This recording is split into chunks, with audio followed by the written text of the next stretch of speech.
Om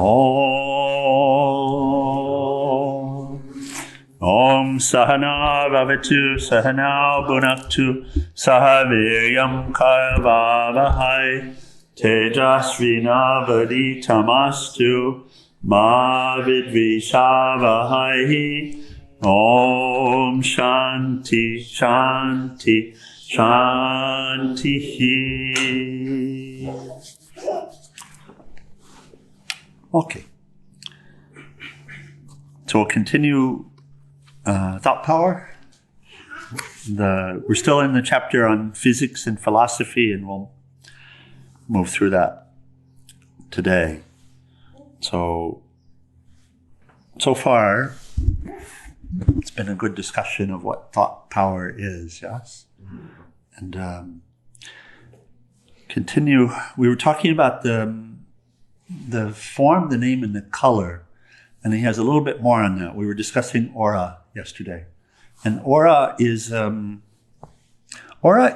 thought nature.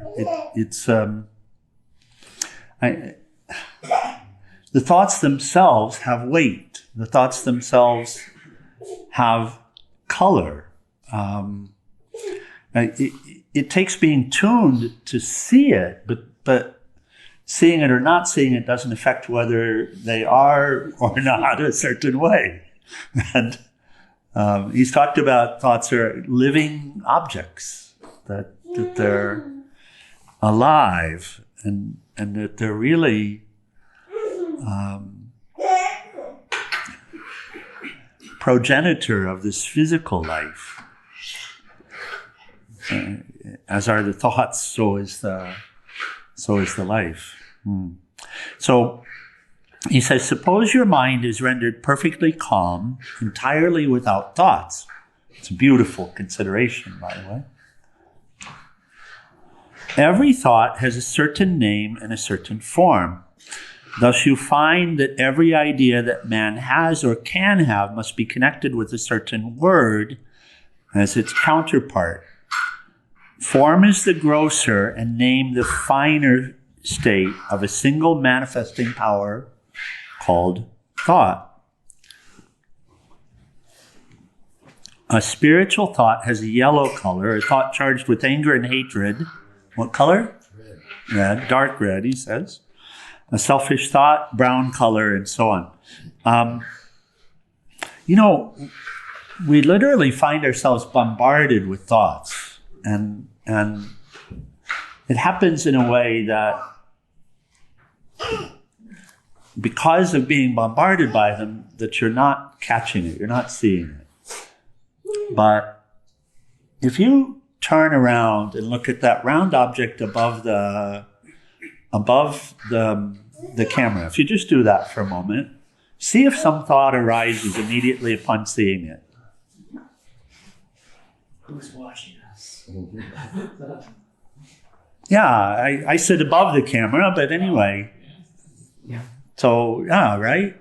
And not guarding against that or not being aware of that, but you can see it, right? You can see that as soon as that object is observed, a thought arises. And what is the thought? The thought is the name. Correct? In Raja Yoga Sutras, we were just reviewing with Gayatri's yoga teacher training group this weekend, and Raja Yoga Sutras teaches that there are 5 thought forms, 5 types of thoughts. The first being right knowledge, the second being misconception, the third being verbal delusion, the fourth being sleep, and the fifth being memory. And interestingly, misconception and verbal delusion represent 99% of the thoughts that we experience in normal life. Misconception meaning that you see a soul covering and you take the covering to be the reality instead of the soul. So misconception means not seeing the true form of the object being observed. 5 senses. So seeing means smelling, tasting, touching, hearing also. So we look at that, the name arises, the word clock arises, but if we take it to be a clock and that's all, then that's a misconception. And then if I say the word clock, invariably a form arises in the mind.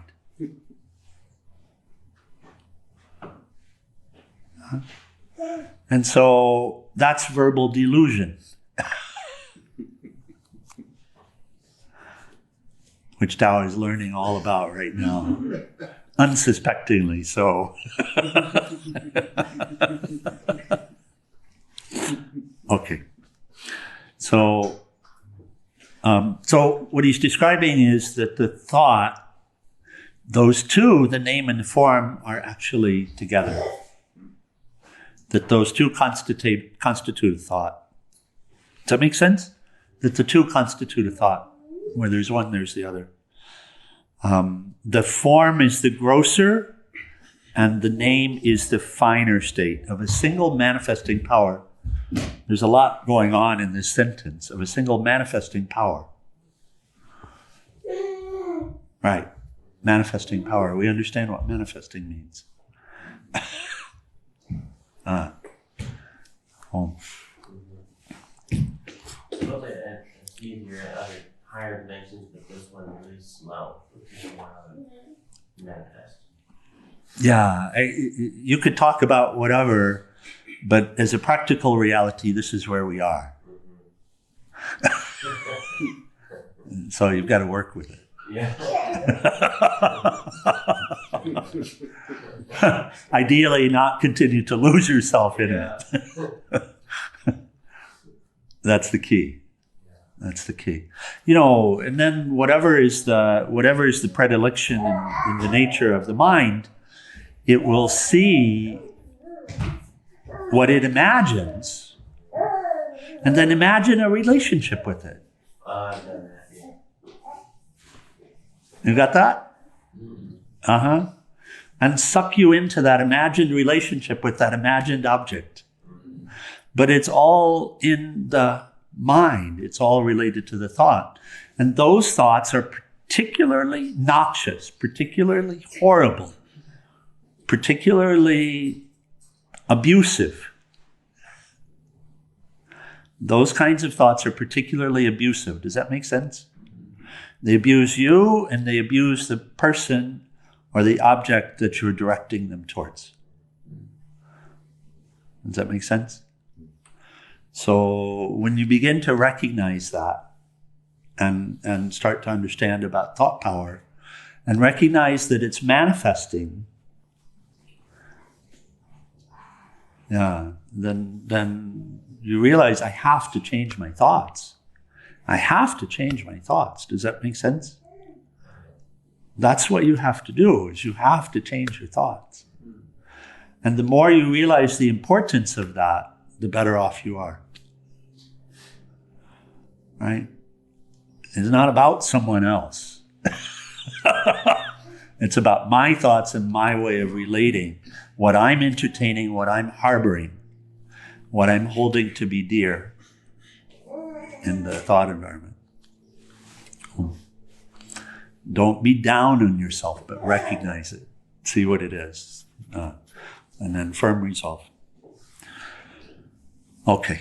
Thought, its power, continuing. Power, workings, and uses. So how thought can be used, what is the power? He says thought is a vital, living, dynamic power, the most vital, subtle, and irresistible force existing in the universe. Whenever you feel a force that pulls you, it's always thought force. When you feel a force that's pushing you, it's always thought force. It's not a physical thing. It's not electricity. It's thought. It's thought. So he says the most vital and most subtle. You know, Jesus and this is in the New Testament. In the Old Testament, the laws, the 10 don'ts, thou shalt not kill, and also thou shalt not commit adultery is there. And Jesus says, you know, I'm going to tell you what this means. This doesn't mean that you don't do the act physically. It means you don't think about it. Because if you think about it, you've done it. So he got thought power. He understood the power of thought. As soon as you've done it in your mind, you've done it. As soon as you've imagined in your mind hurting another, you've done it. You've done it. And that tendency controls our lives because it's subtle. We don't even look at it. In common parlance, we say, well, it doesn't make any difference what I thought. I didn't do it. But it's because it's so subtle. It's hidden under the surface, as it were, but it's not really hidden, is the thing, because it's visible to us. And it's also shared. It's also in the sea of thought. So considering this, we bring Peace Pilgrim forward again, which is if you knew the power of your thoughts, you would never think a negative thought again. Because the flip side of it is when you bring change into this individual thought environment and tune to uplifting, well-wishing thoughts, when you find the capacity to think beneficial thoughts towards others, to think loving, compassionate thoughts, to really be a well-wisher, to really be prayerful on the inside and tune to these types of thoughts, when we find the capacity to do this, then also our inner environment has changed completely and what we radiate has changed completely. And so it works both ways. And not that we're bad. It's that we're needing to grow up in this and learn that the thoughts that we're tuning to, the thoughts that we're harboring, that we're entertaining, see what they're doing. See the power of them. And that's and this first part of the exploration is so much about the power of the thoughts. He says, through the instrumentality of thought, you acquire creative power. Thought passes from one person to another. It influences people. When a powerful thought can influence readily people of weak thoughts. There are nowadays numerous books on thought culture, thought power, and thought dynamics. A study of them will give you a comprehensive understanding of thought, its power, its workings, and usefulness. We talked about one of the first books from Swami Sivananda on thought, Mind, Its Mysteries, and Control. And Ashira picked the copy up out of the library, and she's been reading since then. So we were reading a little bit of it together yesterday. So there are many. This is really a primer, although it's very deep. We live in a boundless world of thoughts. Thought alone is the whole world. The great pains, the old age, death, and the great sin, earth, water, fire, air, ether. Thought binds a man. He who has controlled his thoughts is a veritable God on this earth. You live in a world of thoughts. First is thought. Then there is the expression of that thought through the organ of speech. Thought and language are intimately connected. Thought of anger, bitterness, and malice injures others. Just thinking it injures others. And ourselves, of course. Oh. Can we see that? I think we can see it in our relationships. I certainly have experience with that. That's part of what happened, is seeing that. There was a point at which I said, I cannot live this way anymore. I cannot do this anymore.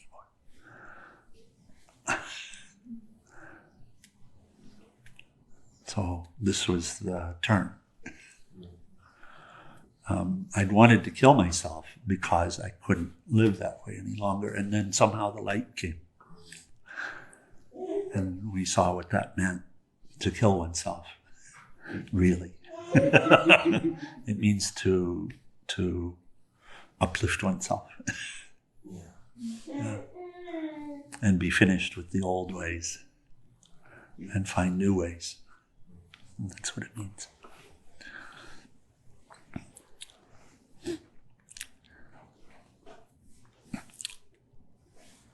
One day, Swami Premananda, there was some discussion about creation in the class. And he said, and I've Googled this a lot since, or I did. He said the first created was Manu. The first created was Manu. The first being created was Manu. And it's interesting because Manu, from that comes the word man, human. That's not a mistake. But also Manu is manas, mind stuff. So the human is mind.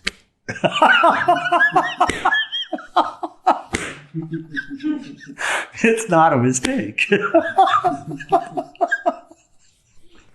This human is individual mind, as it were. It's not other than mind.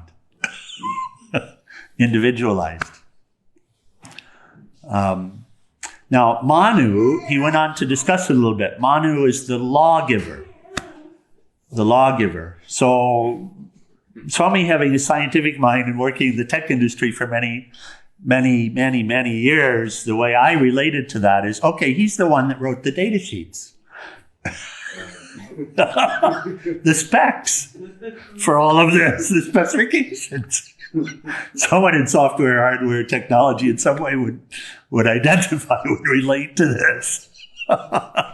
Because someone had to put the laws together. So he says the lawgiver. What are the laws? Well, the laws are the laws that determine conduct but also the forms, all of these forms, and how things will look, and how the senses themselves will perform in relationship to the sense objects. All of this is done within mind, but there is the creation happening within mind all of the time. And all of the time we observe new forms in the universe, and we observe older forms dying away and like this. But Swami Sivananda says all happening within mind. And humanity is a mental race.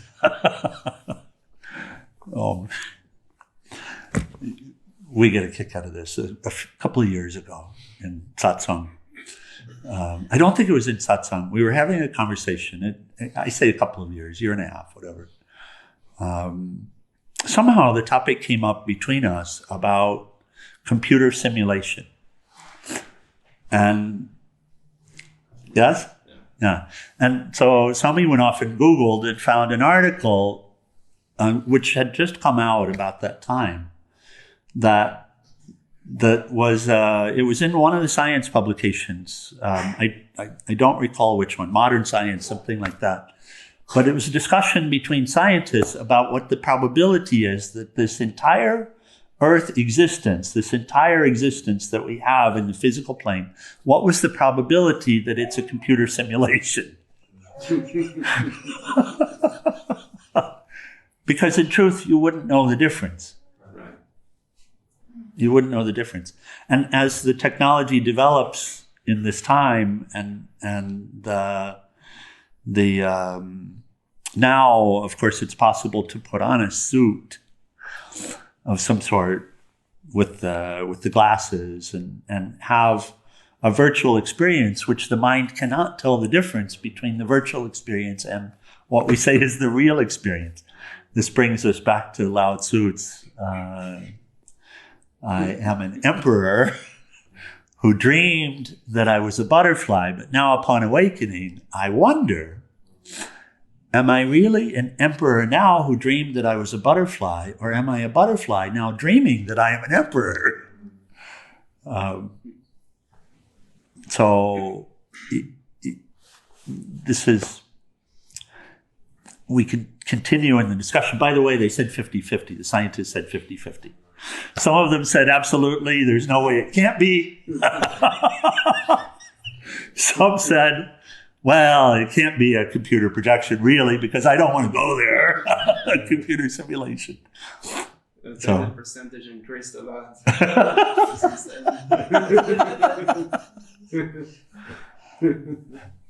And so Swami Sivananda is saying, yeah, and the computer is mind, manas, the mind stuff. And it's okay. It doesn't actually make a difference. Interestingly, it doesn't make a difference.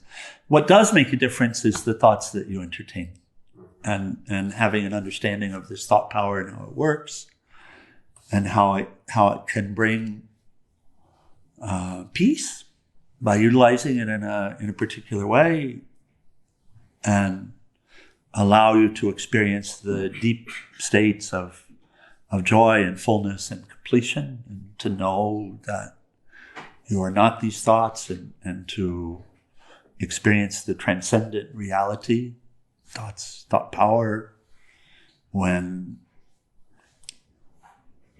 it's understood, and when we have developed the capacity to control our inner world and uplift it and offer it, then what Swami Sivananda said, a veritable God on earth, just meaning that the virtues become one's inner reality. The virtuous state becomes one's inner reality.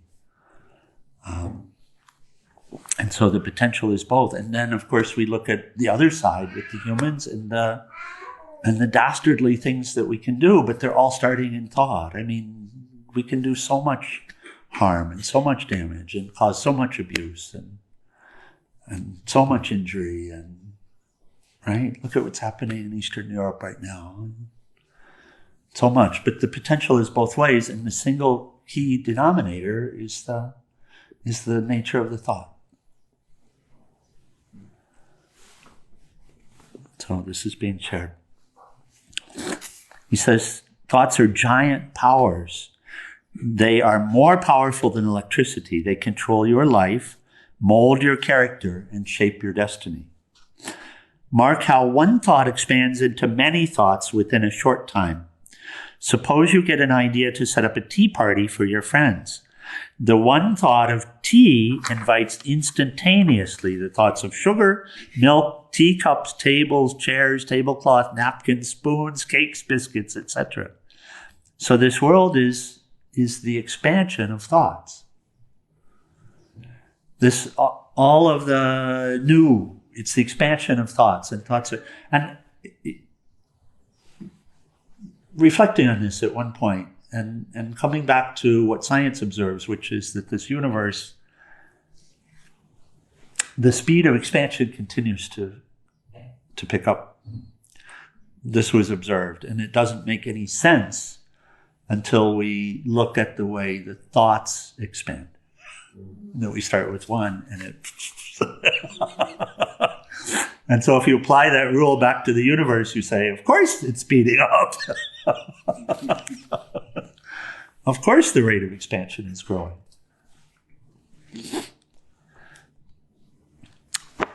I have to share one more. This is just amazing. But the thing is, it happens, but you're not the prisoner of it. And you don't have to be the prisoner of it, because you're given first of all, who you are, and secondly, you're given the great power of awareness and cogitation to use this thought power in a way to figure out who you are. And this exploration continues, of course, into the transcendent reality, and how to utilize this power in your hands to live a beneficial life, and also how to transcend, how to realize your own true nature. It's because of who you are that this power exists. And even though thoughts are expanding, and even though more stuff is happening all the time. It appears to be happening all the time. This blew me away. I was with Swami Premananda. Thank God. One day was the last day of the cycle on Yoga Vasishta.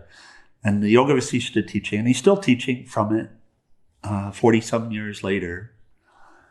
And the cycle is about 3 years. So it's 5 books. And he just steps through them like we were doing with Bhagavad Gita. And then he gets to the end, of course. And what does he do? Well, the next day he either starts something else, but usually what he does is he goes back to the beginning. We started thought power this time. And this day, it's what I said on Saturday, and Sita Devi said, well, we can do this. We should. So he gets to the end, he closes the book, some sort of a joke comes, I don't remember the name of the joke, and then he says, pakora, let's have pakora. And then the ashram in that afternoon offered pakora, that's the French fried veggies. And I was sitting with him later that day, and he looked at me, and he said, pakora. I said, yes. He said, do you want to know how I got to the thought, pakora? I said, yes, Swamiji, I would love to know. And he described a series of 8 steps from Yoga Vasishta to pakora. And then he said, would you like me to repeat them backwards? Yes, Swamiji. And he went backwards from pakora. And he described the thought expansion that had taken his mind from Yoga Vasishta to pakora. And of course, I can't remember the 8, but I swear that if I called him up right now and said, Swamiji, what were those 8 again? He would tell me. So that is one who has control of the thought power. Clear awareness, pure awareness, the ability to see every thought and to see how they're linked and to utilize that thought power in beneficial ways. It's mind-blowing. And given that example, it encourages us to continue to progress. Right, and it transformed that thought because he didn't think, oh, I'm going to go have pakora. Then because of the thought, he said, we're going to offer pakora to everyone. Right. Correct. There was no self-centered interest whatsoever. Good catch. Which is a part of it. Okay. So we'll start tomorrow morning. We'll just do the first. We'll start now. Chapter 2, its laws and dynamics. So we've explored the philosophy of it, and there's a little bit more here, but we've essentially covered the philosophy. It says the world is a projection of thought, and that the outer world pre-exists in the thoughts, which is why the outer world seems to change when our thoughts change. If we've noticed this, first of all, whatever it is that we're interested in, if we're interested in cars, for example, and a particular car, have you ever noticed? I don't know if anybody else has the car disease, but I used to. So I would see the car that I was thinking of around, even though I hadn't seen it before. And then if I was looking for a person who looked like this or said that or whatever, that person would appear. If I was thinking about a friend, then high likelihood that I would hear from that friend or see that friend, right? Have you had those experiences? Huh? Or that you buy your car and you notice how many other cars. Yeah, it's the same. And here what's being shared is that the outer world pre-exists in the thoughts. So whatever the thoughts that are being entertained actually defines our individual outer world experiences. we could say it's freaky in that way, but I've seen two completely different worlds. Pre-pilgrimage world where, all these objects that I was interested in or not interested in, and all of these problems. But then a world which blossomed in pilgrimage, which is the one divine expressing in all of these forms and expressing different ways. And so those worlds don't seem to have any relationship between them. They do, but the relationship is the mind. It's the nature of the thoughts. Okay, start with this, chapter 2. It's laws and dynamics. Here's the concept he shares. He shares that thought is the architect of destiny. So this gets to where thought relates to our individual destiny.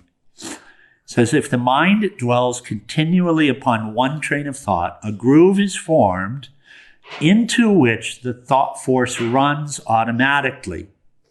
So if you can picture thought force like a river with pressure behind it, it's flowing down.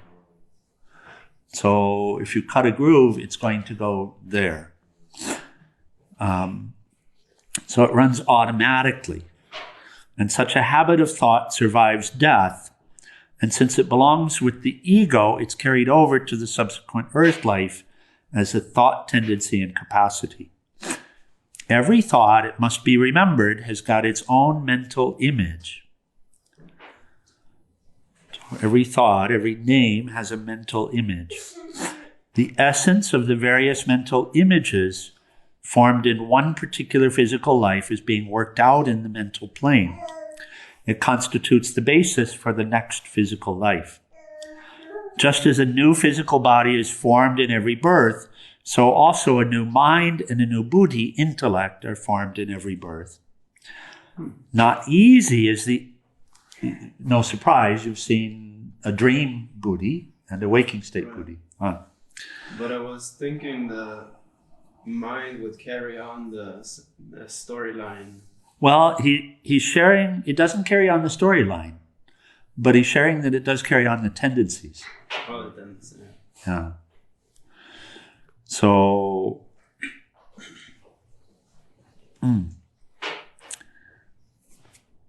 not easy is the act of explaining the detailed workings of thought and destiny. Every karma produces twofold effect, one on the individual mind and the other on the world. And we were having that discussion a little bit, Nataraj, yesterday with the question that you had asked. Why is it that when I think such and such, I don't see it outside immediately? Oh. So he says, every karma is a thought is an action. So every thought that we think, that we contemplate or entertain or harbor, it is an action. And that produces twofold effect. One on the individual mind. So I think we can see this because one judgmental thought will contribute to the tendency to judge others. Right? Okay. One angry thought will contribute to the tendency to be easily angered. Yeah. Right, there we go.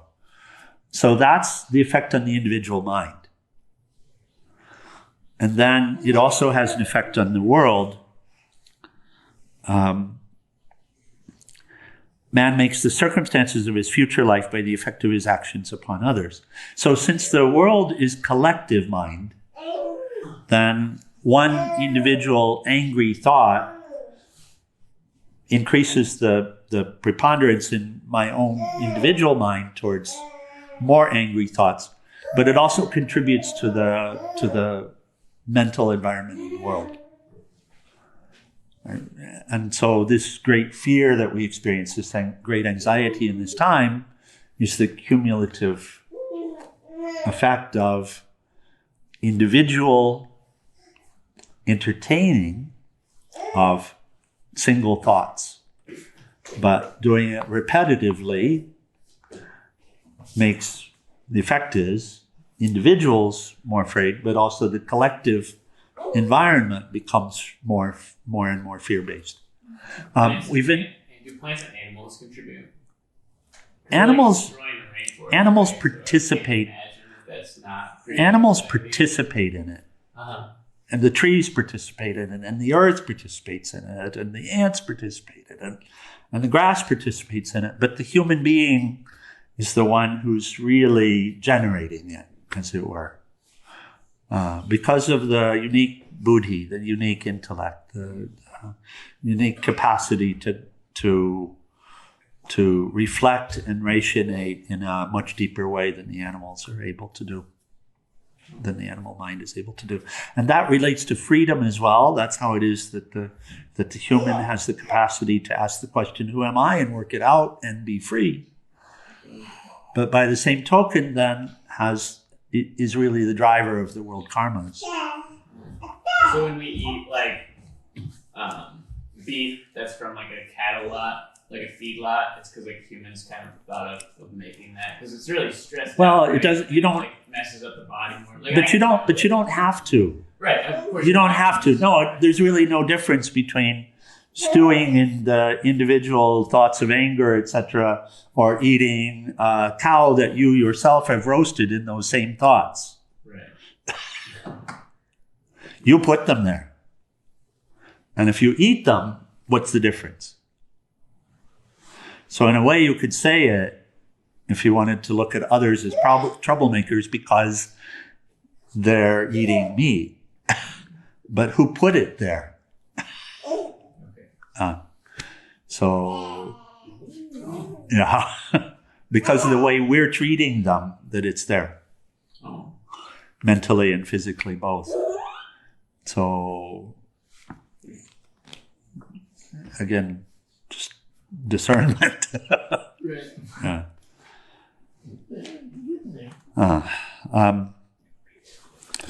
Just completing the thought. Every action has a past which leads up to it. Every action has a future which proceeds from it. An action implies a desire which prompted it and a thought which shaped it. Each thought is a link in an endless chain of causes and effects. Each effect becomes a cause, and each cause having been an effect, and each link in the endless chain is welded out of three components: desire, thought, and activity. A desire stimulates a thought embodies itself as an act, and the act constitutes the web of destiny. In the realm, selfish coveting of the possessions of others, though never carried out into active cheating in the present, makes one a thief in a later earth life. This is that channel. While hatred and revenge, secretly cherished, are the seeds from which the murderer springs. So again, unselfish loving yields as harvest the philanthropist and the saint, and every thought of compassion helps to build the tender and pitiful nature which belongs to one who is a friend to all creatures. Sage Vasishta asks Rama to do purushartha, self-effort, or show the prowess of self-exertion. Do not yield to fatalism. It will induce inertia and laziness. Recognize the great powers of thought. Exert by right thinking. Make yourself a great destiny. Prarabdha, the current karmas, the current experiences that we have, and the current mental state as well, is the purushartha, the self-effort, self-exertion of the prior birth. You sow an action and reap a habit. A habit sown results in character. You sow a character and reap a destiny. Man is the master of his own destiny. You make yourself, by the power of your thought, your own destiny. You can undo it if you like.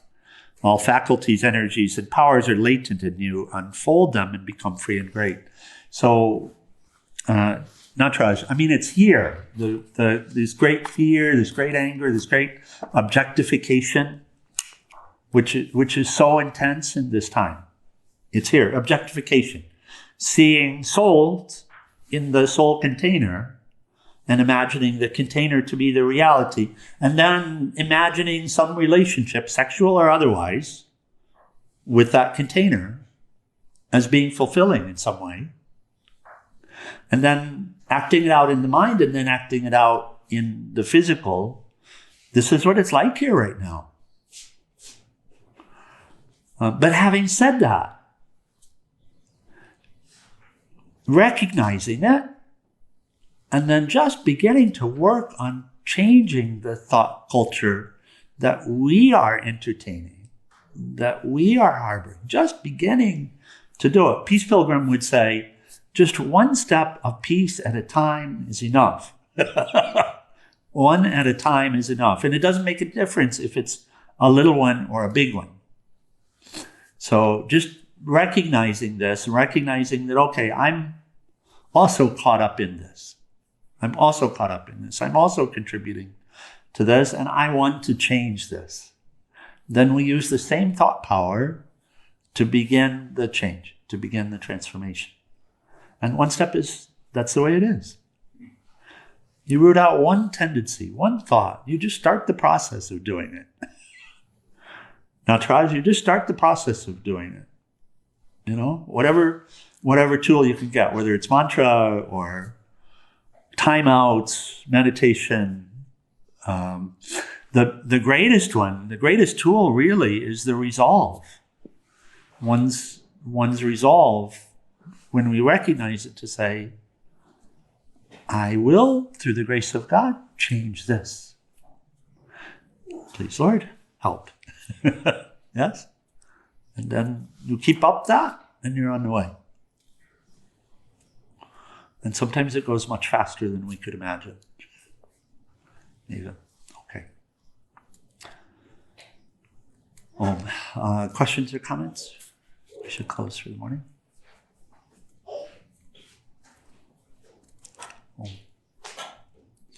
Please, Harry, thank you.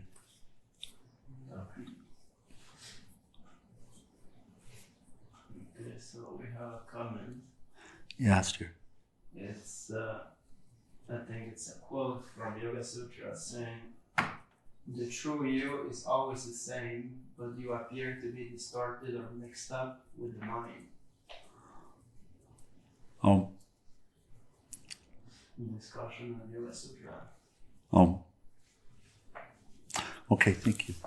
So we'll close final prayers in RT, page 174.